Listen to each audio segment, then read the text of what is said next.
Panya mnusa mabomu kutoka Tanzania aweka rekodi ya dunia Cambodia. Panya mmoja wa kiume anayenusa mabomu ya ardhini nchini Cambodia ameweka rekodi mpya ya dunia kwa kuwa panya wa kwanza kufichua zaidi ya mabomu 100 ya kutengwa ardhini na mabaki mengine ya zana za kivita ambayo yanaweza kusababisha maafa. Shirika la kutoa misaada ya kutegua mabomu yaliyotengwa ardhini lililo na makao yake nchini Ubelgiji la Apopo linasema panya huyo kwa jina la Ronini ni panya kutoka bara la Afrika. Amekuwa akifanya kazi katika jimbo la Pelia Vea kaskazini mwa Cambodia kwa zaidi ya miaka 3 na kugundua mabomu 109 na vifaa vingine hatari 15.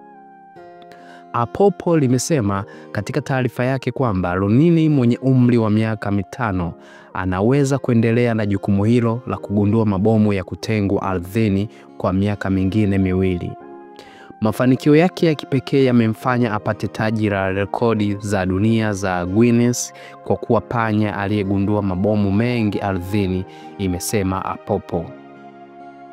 Ronini aliyezaliwa Agosti 13, 2019 Morogoro nchini Tanzania ameipiku rekodi ya awali iliyokuwa ikishikiliwa na panya Magawa ambaye naye pia alitokea Tanzania, ambaye aligundua mabomu 71 ya ardhini wakati wa utumishi wake wa miaka 5 kabla ya kustaafu mwaka 2021.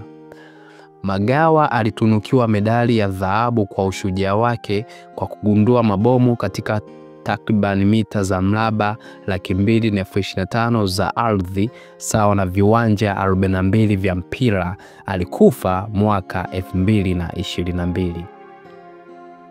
Taifa la Cambodia bado limejaa maelfu ya mabomu yaliyotengwa ardhini kufuatia miongo 3 ya vita vya wenyewe kwa wenyewe vilivyomalizika mwishoni mwa miaka ya 90. Nchini Tanzania, shirika hilo la Apopo pia linatumia panya wa kunusa ili kutambua watu wanaougua ugonjwa wa kifua kikuu. Vifo kutokana na migodi na silaha zilizotengwa ardhini hutokea mara kwa mara Cambodia, na karibu ya vifo 20,000 vimetokea tangu 1979 na mara 2 ya idadi hiyo wamejeruhiwa. Watoto 2 wa Cambodia waliuawa mwezi Februari wakati guruneti la tangu vita vya wenyewe kwa wenyewe nchini humo lilipolipuka karibu na makazi yao kaskazini magharibi mwa mkoa wa Siem Reap. Mtazamaji wa Kasumu TV, endelea kwa karibu na sisi kwa habari zote. Usisahau kusubscribe, kulike na comment wa kwanza kupata taarifa kila zinapotoka.